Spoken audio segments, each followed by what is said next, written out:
adventure, and daring. For tonight, I have a story for you. The story of Sabres of Infinity.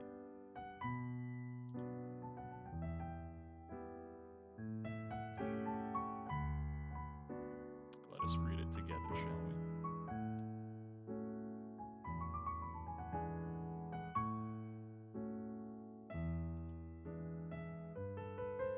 So, for anyone who doesn't know, Sabres of Infinity is a visual, I'm not sure if visual novel game is the correct term, but it is a text decision-making role-play game.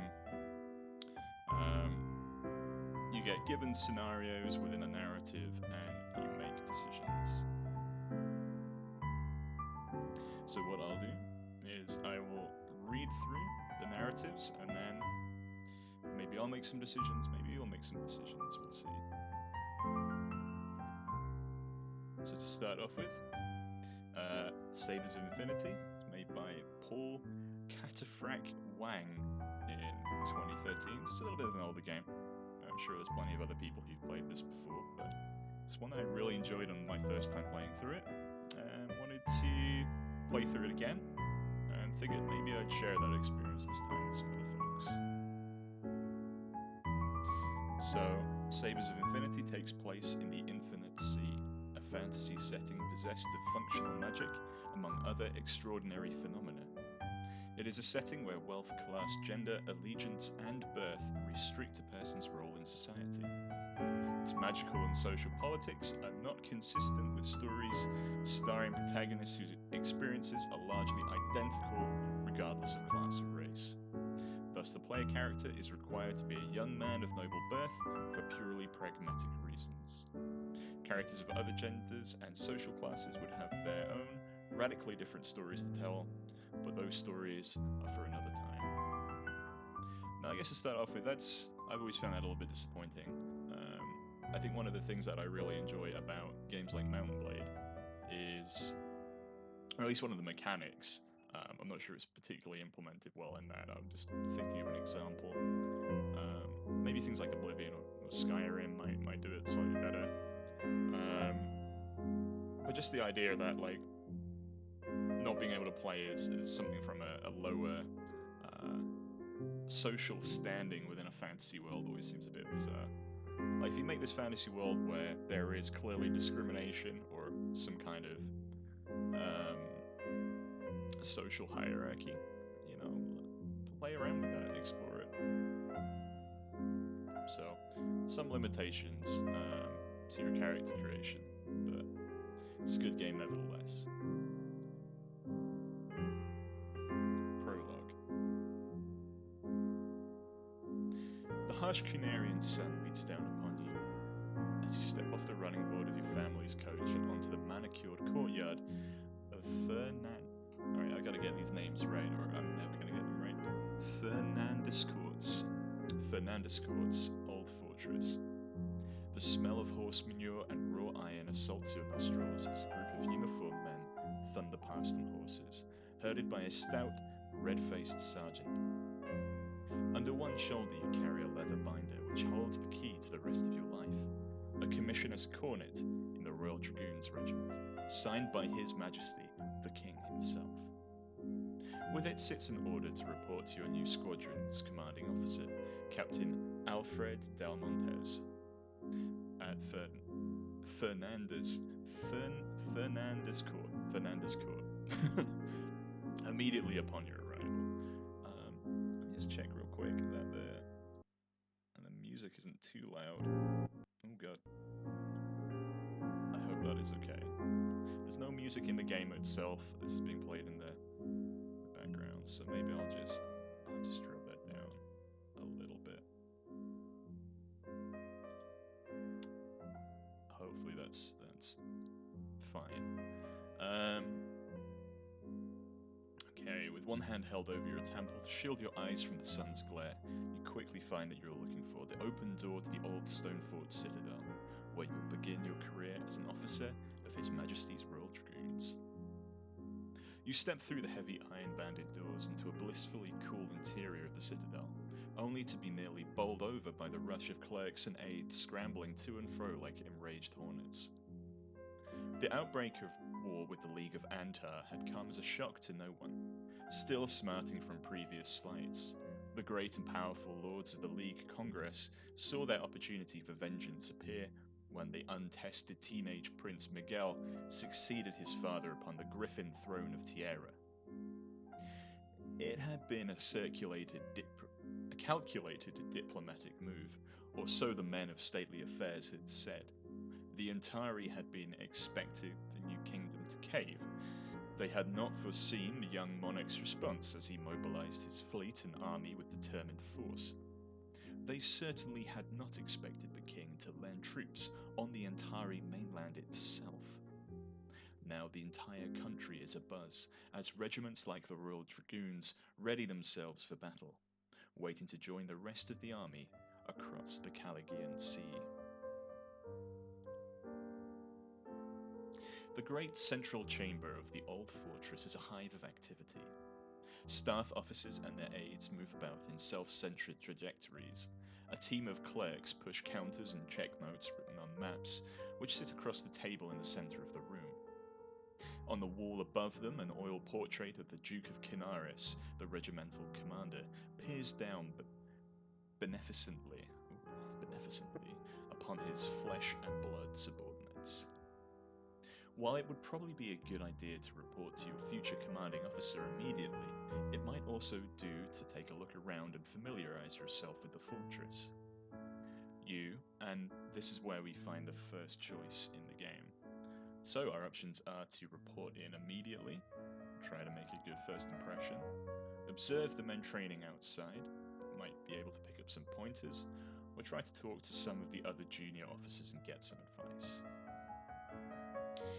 Well, I think there would be benefit, perhaps, to observing the men training. That might help our martial skill. And perhaps we might pick something up from the junior officers as well, about the situation. That might help us in the meeting with the Duke. But I actually think I'm going to go with making a good first impression on the Duke. I feel like if we're late, that's going to be like a really bad start to the game and might have some big consequences. I have played this before, but like I haven't tried every option, and I think this is a different option to what I did last time. Maybe, I'm not sure. Let's see if this how this plays out.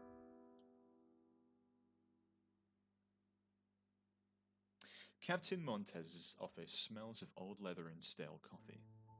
Oh, I see. We're actually reporting to Montez rather than the Duke. Okay. The man himself is a small, pinched-faced fellow. A pair of spectacles balance atop the bridge of his short, stubby nose. He greets you formally and offers you a seat. I had the fortune to witness your arrival, he begins, waving at the open window behind him. Do not doubt that I find it most gratifying when you officers are prompt in the following of simple instructions. I hope you will prove most useful to us. Well, it seems like already our decisions are working out for us. You hand over your commission papers and orders. Montez scans over them quickly, his eyes darting back and forth between his steel-rimmed spectacles. The captain picks up a waiting quill pen and signs the papers with a fluid hand, making your commission fully official. Dropping the documents in a drawer, he shuffles through another pile of papers atop his desk, pulling one out. Oh, excuse me. I'm afraid that we shall need to go through a few formalities first. For the record, you understand. Montez picks up the quill pen again, ready to write. Given name? Okay, so we gotta choose a name here. They've suggested Arturo, James, Louis, Alaric, and Alfonso. I'm gonna put I don't like any of those names though, and see if I can write my own. Yeah, there we go. Like, we're gonna be quick, so obviously. My family name? Quicks Castleton sounds like a pretty dope name. Let's go for Quicks Castleton. Okay, very well then. Quicks Castleton. There's definitely like a cultural thing with this game. I'm not quite. I think it might be Spanish, but they use a lot of like. Well, they use both Spanish and French language quite a lot in this game, kind of interchangeably. While also like the name Castleton, like that sounds particularly like English. So I'm not entirely sure like culturally what kind of world we're in yet. And I'm definitely not going to attempt any accents for anyone based on that. Maybe if there's characters who we're particularly fond of, then I might try and make up some accents for them. But or specific speech patterns, but I don't really want to get into that right yet. Shall I take a moment to clarify a few facts about your early life and origins? Okay, so this is still player building things. The United Kingdom of Tierra is normally ruled by the 16-year-old King Miguel of House Rendauer. Advising him are his privy council, men of high birth and enormous power, namely the official heads of the army, fleet, civil service, and intendancy or home office. Below them sits the Cortes, composed of the heads. Is that meant to be Cortes or Courts, but with an E instead of OU? I think that's meant to be courts. Below them sit the courts, composed of the heads of the hundreds of noble houses that make up the bulk of the Tierran aristocracy. The courts provide the greatest check to the king's power, the ability to vote on the royal budget. While the king can give decrees without restraint, only the courts can vote him the money to carry them out. The members of these two bodies are the titled members of vein-blooded noble houses, like your own, each with unique positions in a complex feudal system of obligations and privileges. Though quirks of history and by the vagaries of fealty, Tierra itself is divided into several culturally distinct regions. Well, that explains the mix of languages being used here. Which one of these regions is your family from? So the north, which is the economic powerhouse of Tierra, a land of iron mines and mills. The west coast, storm-swept and desolate, home to tough tides and tough men. The eastern plains, where Fernandez Court, I'm still going to struggle with that every time, home to some of the best horsemen in the United Kingdom. And then Etoria, the capital city, a centre of culture and education. So I suppose it's going to be a choice about what kind of person we want to be. Do we want to be a tough warrior, maybe somewhere hardy, like from the north, or the west coast? Maybe that'll give you some advantages with any kind of naval engagements. Or do you want to be more cultured, maybe have better education, or better riding skill? I suppose the riding skill will definitely come in handy if we're in a dragoon regiment. I imagine that's going to be the most useful thing.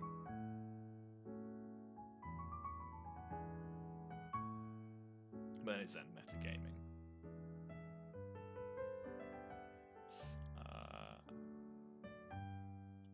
Let's do. I should really have like a D4, like a D4 or something, and I'll just roll every time in a decision like this. Just leave it up to the dice. I think we're gonna go for home of the horsemen. It seems like the most obvious reason I'd be in a dragoon regiment, right? The Eastern Duchy of Cunaris is famous for the caliber of its soldiery, especially its cavalry. You grew up to the smell of horse manure and gunpowder. Delightful. Your liege lord, the Duke of Cunaris, the guy in the picture, happened to be the colonel of the Royal Dragoons, and as such you're expected to join his regiment from an early age. Okay, so this all seems like if the Duke's from there as well, who we're working for, this seems to make a lot of sense.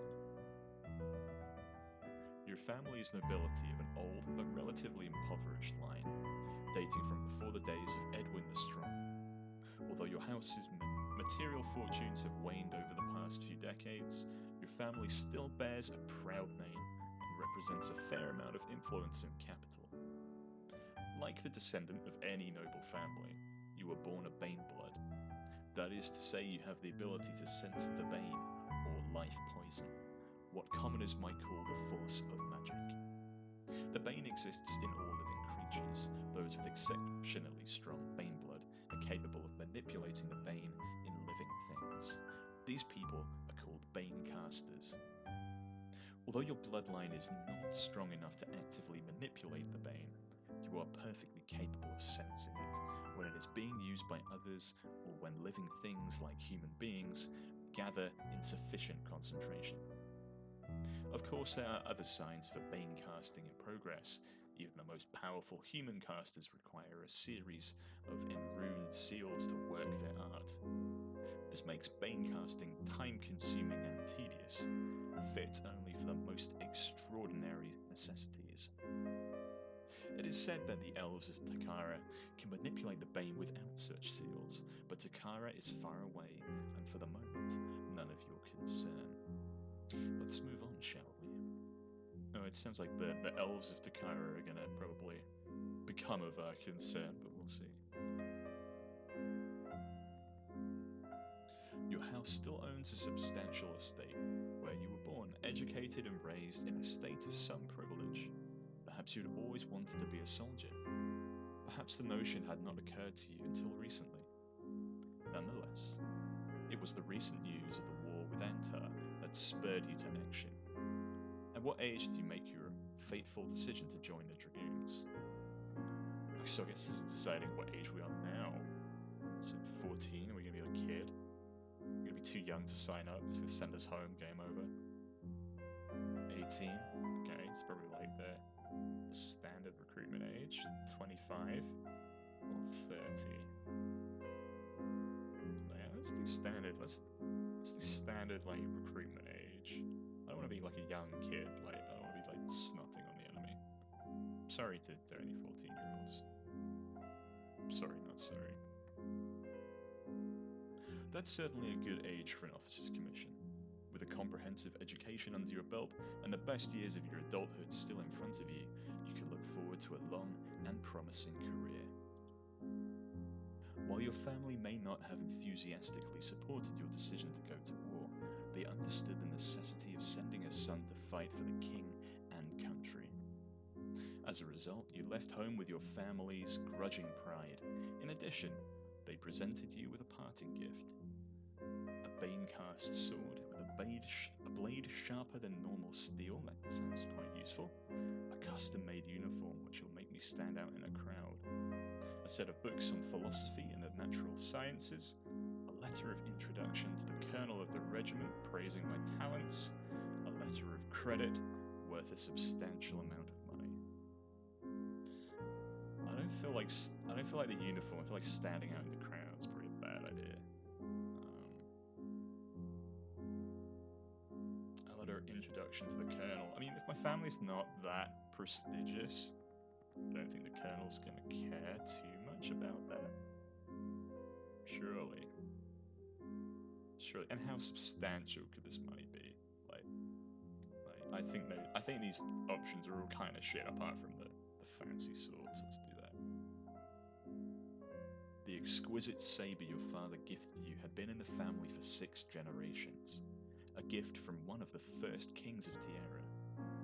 Its flawless Calendrian steel blade is razor sharp and diamond hard, forged in flames made hotter than any mundane furnace by one of the finest bane weavers of the era.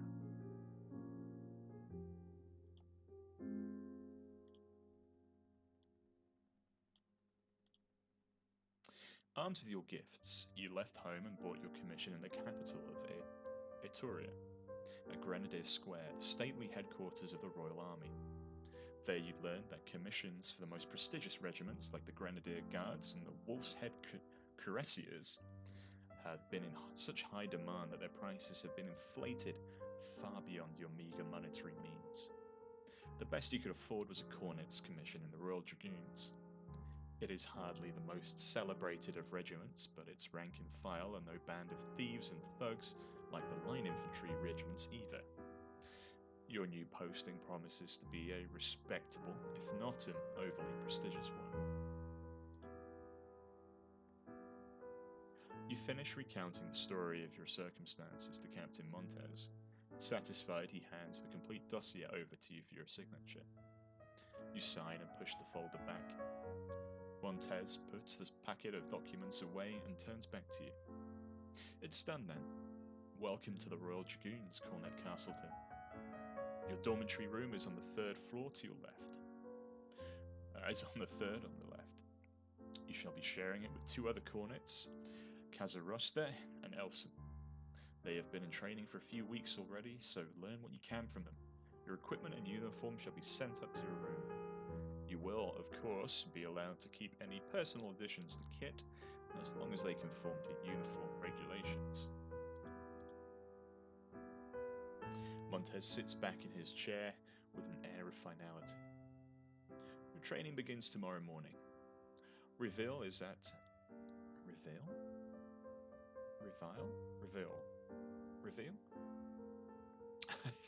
Not sure about that one, but it's at 6 o'clock sharp. You are dismissed. Next chapter, and our progress has been saved.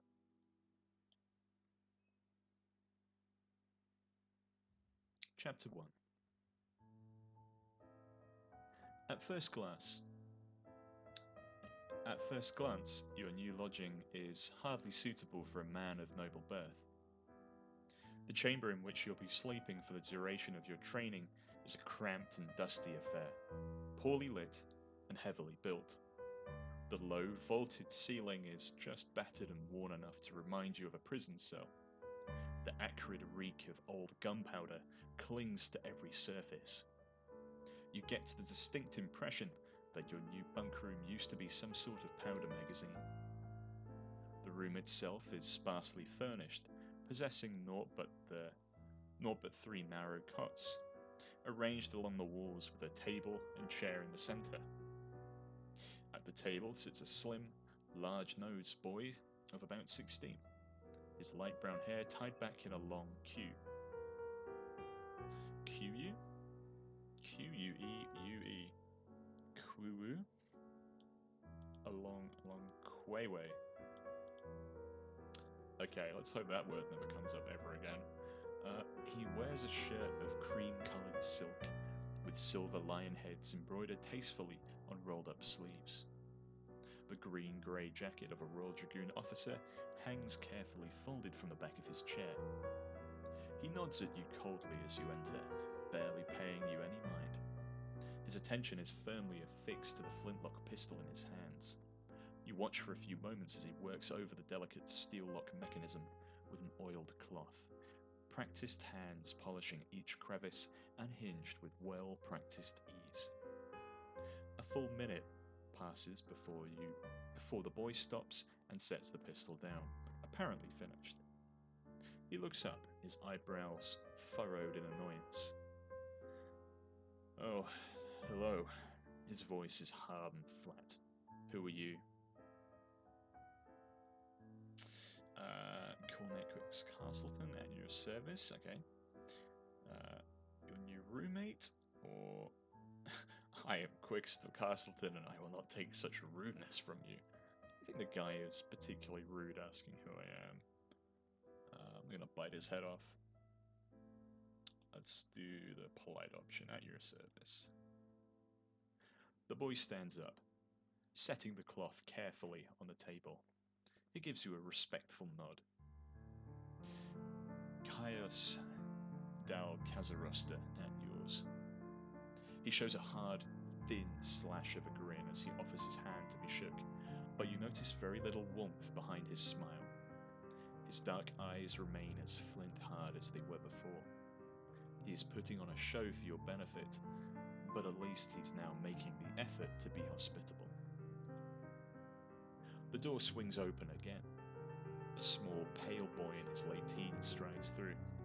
His sandy blonde hair is disheveled, and his alabaster skin covered with bruises and scrapes, some half-healed and some fresh. He is filthy all over. Dirt and sweat are heavily smeared over his fine features. The stink of leather and horse manure trails behind him as he makes his way to the far bunk. He takes one look at you and Kazarosta, still in mid-handshake, and shakes his head with disgust. Kazarosta gives a cold chuckle. That would be Elson. Lord Davos Elson, first son of the Baron of Hawthorne, he says, just loud enough for the other boy to hear.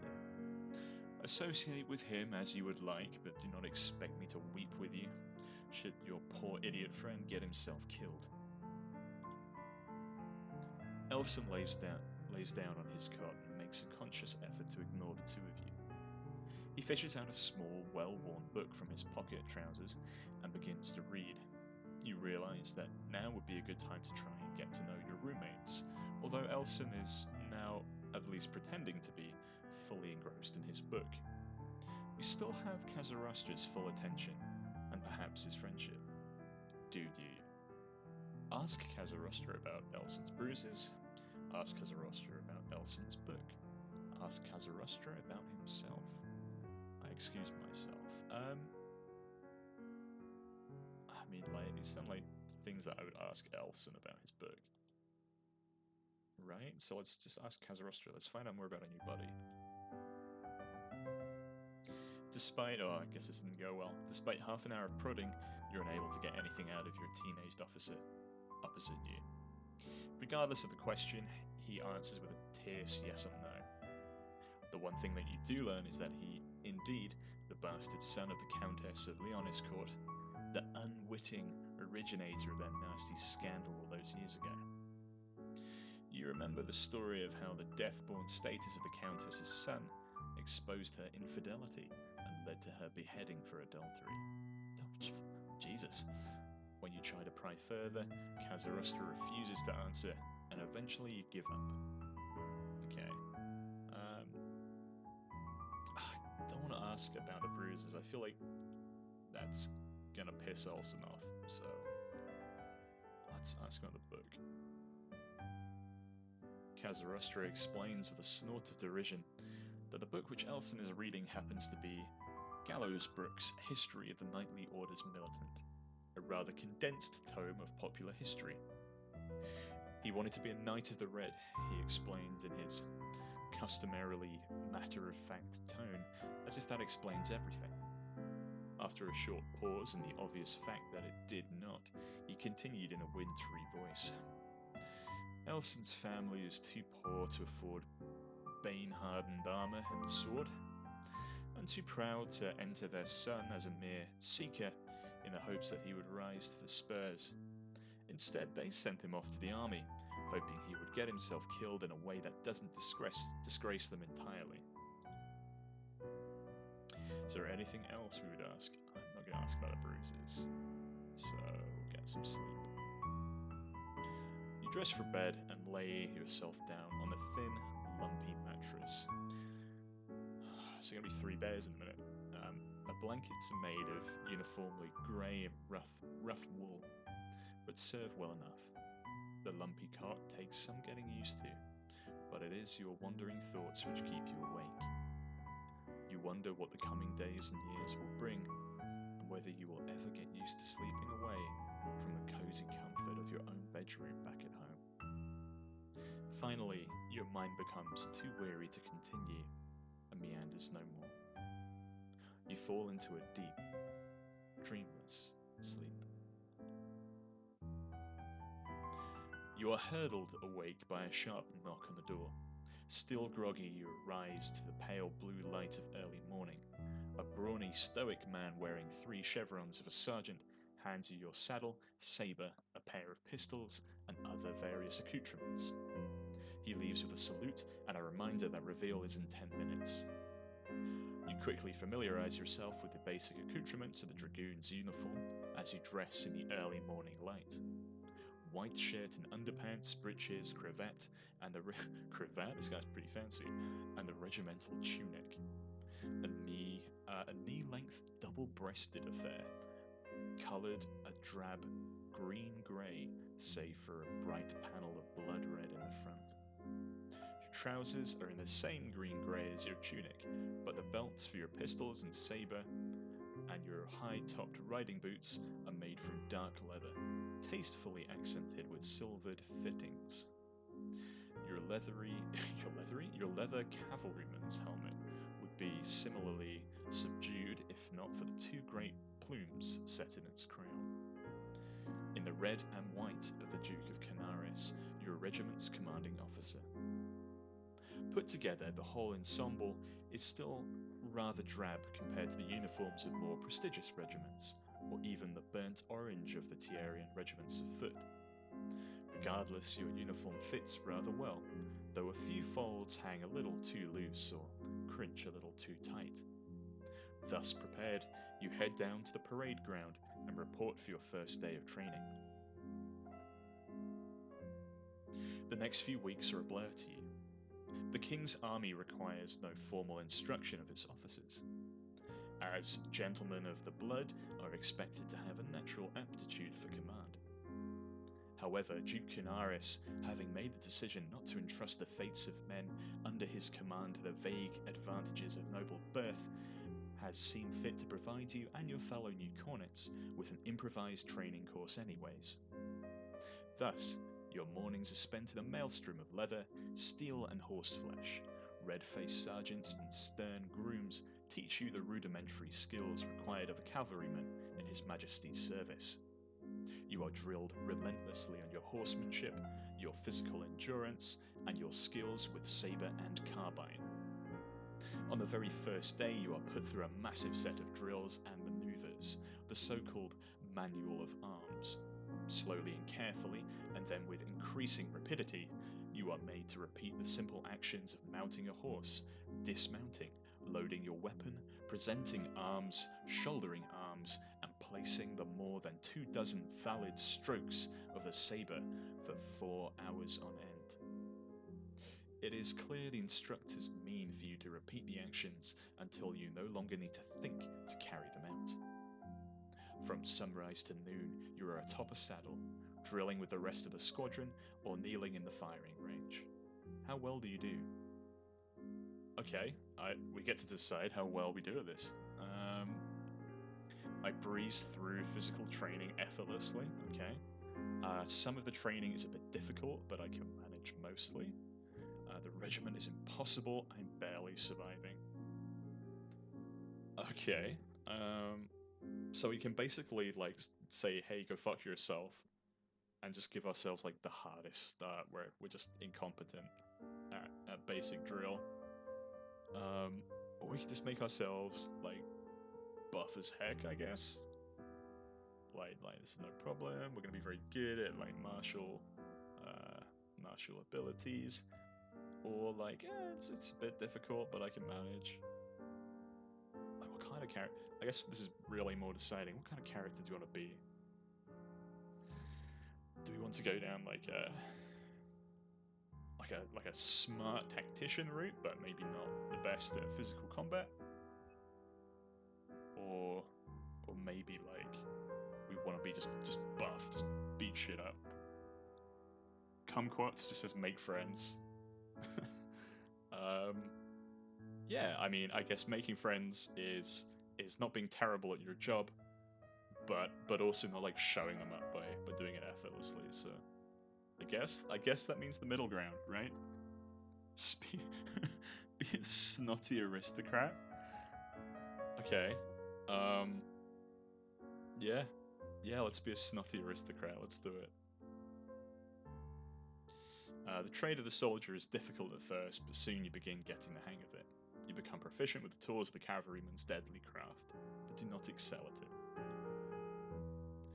Drilling and physical training mercifully ends at noon, just as the days get their hottest.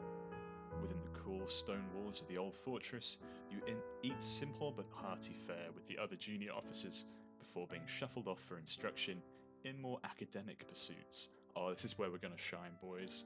We're going to be teacher's pet. And bring in an apple. Some of the barracks rooms of the old fortress have been converted to classrooms. And come on, is this gonna be like an anime school simulator now? Senpai? Throughout the afternoon, knowledgeable lieutenants and captains run you through the rudiments of tactics and command, military history, geography, mathematics, and more esoteric subjects that are all covered thoroughly. You also learn how to maintain your equipment and weapons properly. For example, the spiral grooves of your rifled carbine are easily fouled and require constant maintenance. You are taught how each man must wrap a cloth patch greased with pig fat around each carbine's ball when firing so that it may grip the rifle without fouling it. Oh, interesting.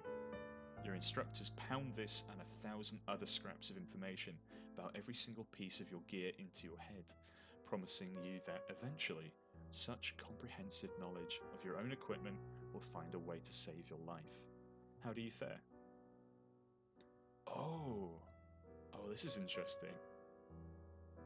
So, because we went for the middle option before, I now can do excellent in academic training. Or shit. I could be really smart or really dumb. I demand payment for my artistic property that you're using.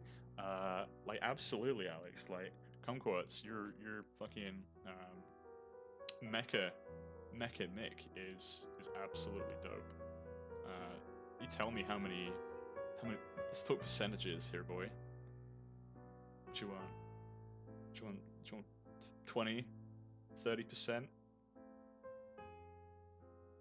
you want a schmeckle? Do you want some hot pockets? I'll buy some hot pockets. You also bought me this game, I think. I'm pretty sure. Like, you actually bought this as like a gift to me, and I'm finally playing it. I hope you're happy. Next up is going to be reading the whole Horus Heresy series.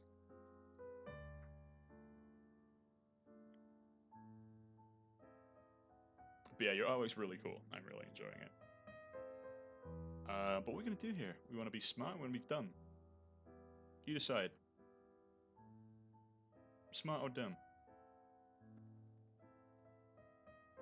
Big brain, smooth brain.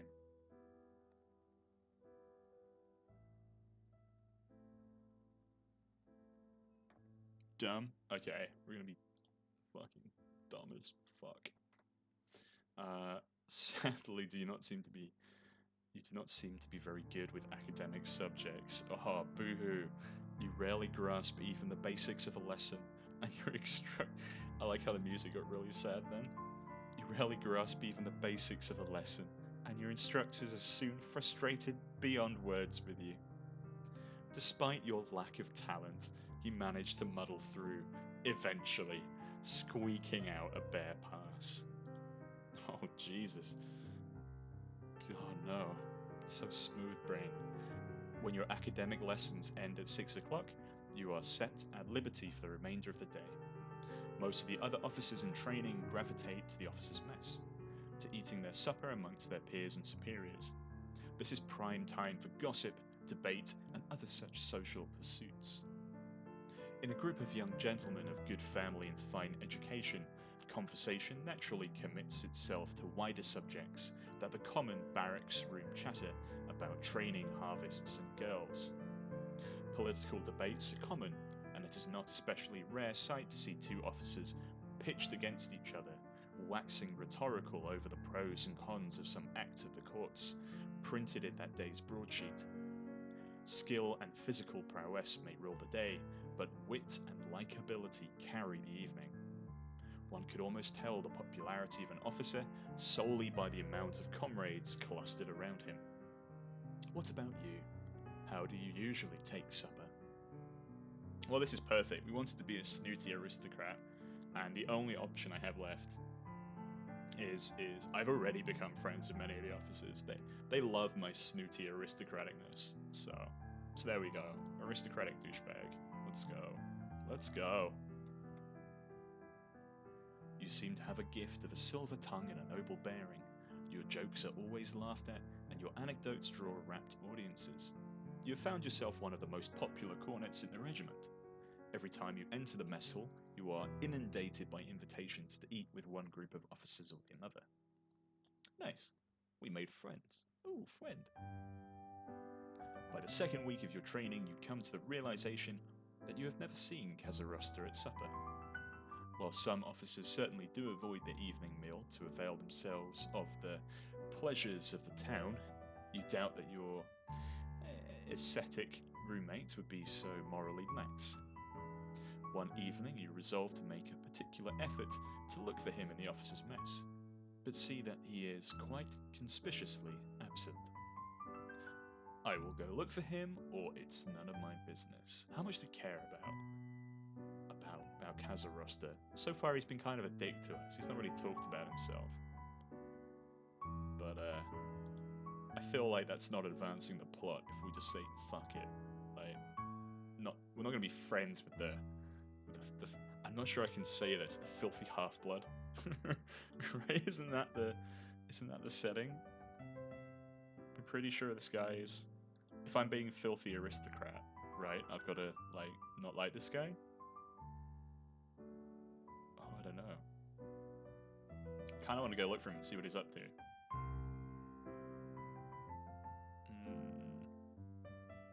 Alright, let's go see what he's up to, and we can be snooty to him face to face. As soon as you finish your supper, you decide to look for your erstwhile roommate. After first ensuring that he is neither in his room nor in any of the other common areas of the fortress, you make the rounds of the massive old stone building.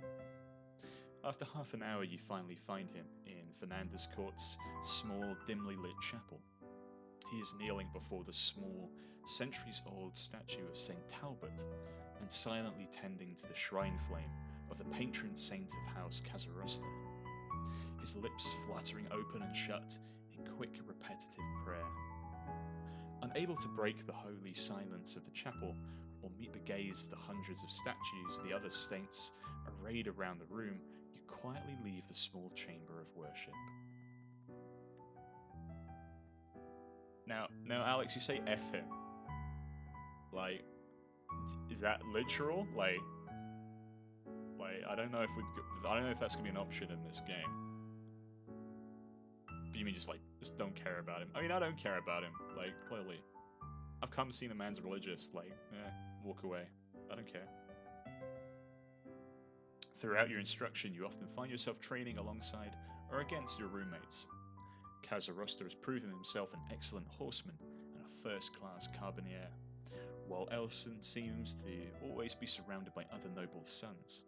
Their mutual rivalry remains strong, and the two will never speak to each other unless absolutely necessary. Regardless, after supper you find yourself at liberty to further a prospective friendship with either. What do? You can practice sparring and marksmanship, socialize with Elson and his friends, or try to reconcile the two of them. Or, I don't need friends, I need to improve my skills. I mean, clearly I am just terrible at academic stuff. Socialize? Yeah, absolutely.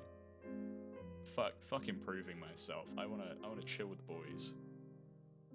You're able to make a smooth entrance into Elson's social circle without much effort.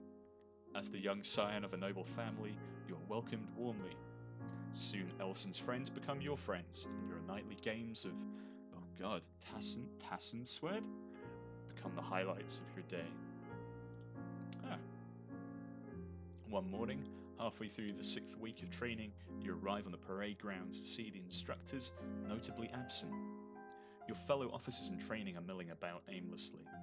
After a few minutes, Captain Montez himself comes out, his pinched face even more wrinkled in anxiety than usual.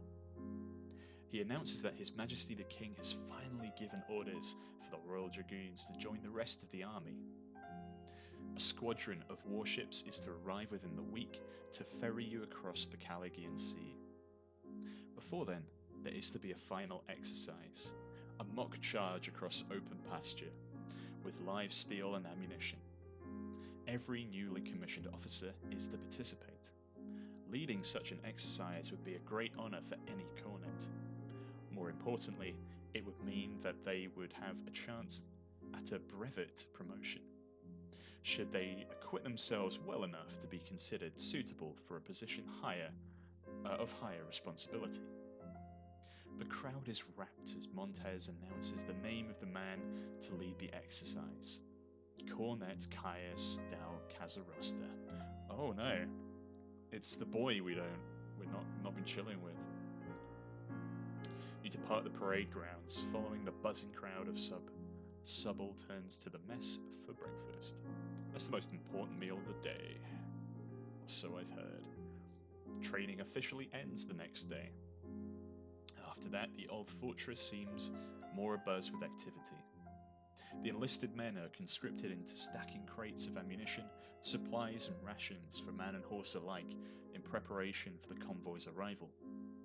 You and the other cornets are briefed on the nature of the exercises you are to partake in.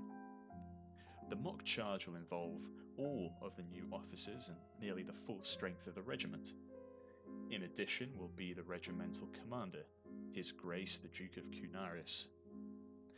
Montez does not hesitate to stress how important the exercise would be.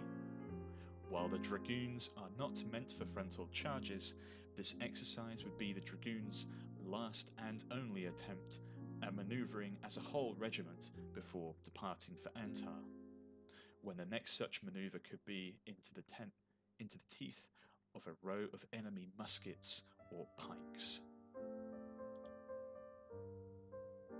The day of the exercise dawns bright and cloudless. The regiment forms up squadron by squadron on the parade ground, before marching to the starting point in a vast field outside the fortress walls. By the time the sun is high in the sky, all 6 squadrons of the regiment have assembled. Your first view of the entire assembled regiment is breathtaking. Over 1,000 men atop their horses, wearing the green, grey and blood red of their long uniform jackets. Casarosta is visible, barely, at the head of your squadron. In one hand he holds the regimental colours, in the other his sabre shines in the morning sun like a sliver of light. Casarosta slowly moves ahead of the assembled regiment, his horse at a slow walk. You take your position behind him. You take note that Elson is near the rear, which, considering his terrible horsemanship, was probably a dose of sound judgment on his part. The field is silent, as all 6 squadrons of the Royal Dragoon Regiment sit atop their saddles, straining to hold back their anticipation to a man. From each assembled troop, a sergeant walks his horse forward. Each senior enlisted man wheels his force around, staring men and officers in the face. "Who are we?" the NCOs bellow in unison. "The first to fight," comes the automatic reply, made a solid mass of sound by 1,000 voices. It is a response drilled into every single dragoon since their first day. "Who are we?" "The last to leave," the shouted response comes even louder. "Who are we?" "The first to horse." "Who are we?" "The last to bed." "Who are we?" You can feel the air course with anticipation as men and officers tremble with enthusiasm. "Royal Dragoons." "Who are we?" "Royal Dragoons." "Who are we?" The sergeants scream, their voices hoarse with exertion. "Dragoons! Dragoons! The King's Dragoons!" The reply is deafening, and you hear your own voice being added to the chant despite yourself. "Dragoons! Draw swords!" The regiment draws their sabres as a single body. You snap your head to face front just in time to see Casarosta give the signal to charge with the traditional battle cry of the Royal Army. "Tierra and victory! Advance!" The regiment flows into motion as a trumpet blasts and kettle drums pound at your ears. Soon the cacophony is joined by the thunderous beat of 5,000 hooves on the grassy turf as the regiment eases into a trot, a canter, and finally a full run. The ground seems to shake under you as your horse pounds down the field in the company of 1,000 others. Wild whoops and shouts fill the air as the entire regiment picks up speed. In the corner of your eye you can see the fluttering red dragon on white of the Duke of Canaris, observed from specially built stands on the side. You spur your horse onward as you lean forward in the saddle, the reins clutched tightly in your hands. With the exhilarating feel of the wind rushing through your hair, it is hard to remember to turn to check your flanks as you rapidly approach the line of straw dummies serving as your enemies. As you do, you notice Elson almost beside you, his horse straining to push its rider yet further forward. Did he speed up to try to reach the forefront of the charge? From the corner of your eye you see a flash of motion. Elson tumbles from his seat, wrenched free from the saddle by the wild momentum of his mount. A fraction of a second is all it takes. What seems like half the squadron turns their head as his frantic screaming, punctuated by sickening thumps, as his careering horse flings his body behind it like a rag doll. You look ahead for orders to stop the exercise, but out of either callousness or complete obliviousness, Kazarustra continues on. No order to stop is given. Elson's panicked screams terminate with a sharp, sickening crack. As you turn your head, you see him being dragged along, entirely limp, his other foot still in the stirrup. You make a split-second decision. Okay, split-second decision time. Yeah, leave him? Do we leave him? Continue on. I cannot impede the exercise. Elson will have to fend for himself.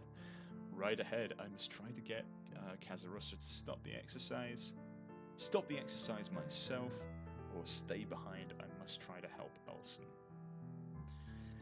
I mean, fuck him, right? You know, is that what we're going for? Like, just continue on, complete the exercise, make Elson's friends our friends. They'll be our friends if Elson isn't alive, right? We can have all the friends. Everyone will be looking at us, not Elson. Yeah.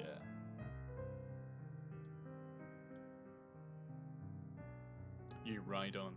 You do not stop to help Elson. Nobody else does either. Oh god. Oh no. Poor fucking Elson. Suck his back. No. Absolutely not. He's dead. That would be wrong on several levels. The rest of the mock charge passes in a blur.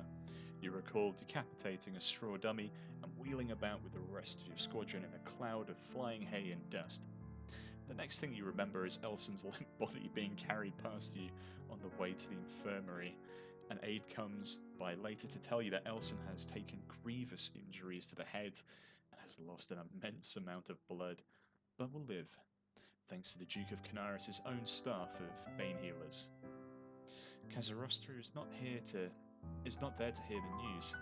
He's away receiving his brevet promotion to lieutenant. Yeah, well, I guess sucks to be Elson, right? But does that mean Kazarustra is now like our commander? Could we have done something else and like fucked over Kazarustra?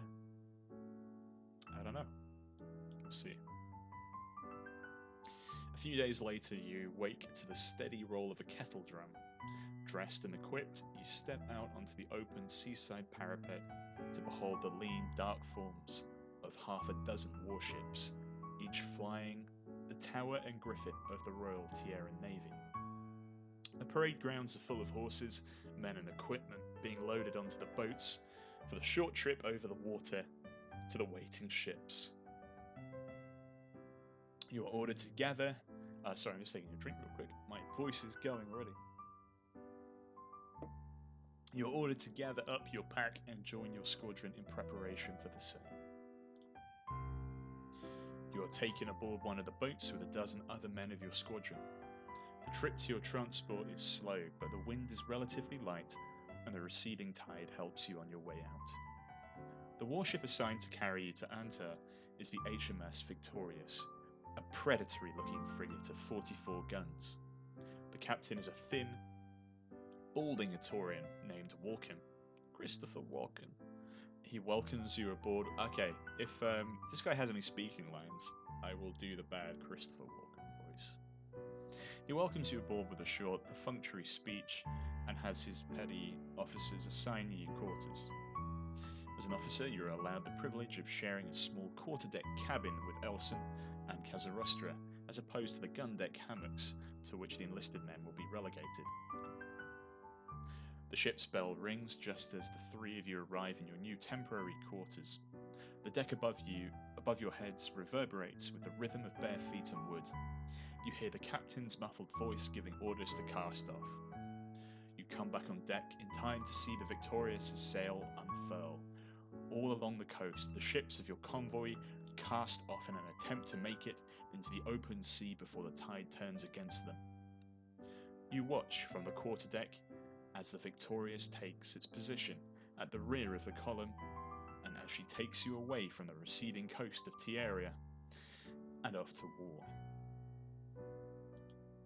Okay, progress saved.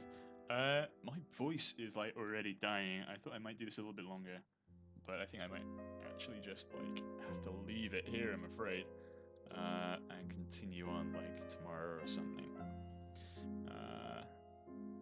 Yeah, I mean, that was interesting, right? Join the game. Thank you, Alex, for buying this from me. It seems really cool so far. I'm enjoying it. I think our decisions of making this guy like just a total incompetent dickhead are gonna come back to bite us in the ass when we go to war. But we'll see. We'll see. All right. Well, thank you for joining me for this story. I hope to see you again soon. Victory or Valhalla.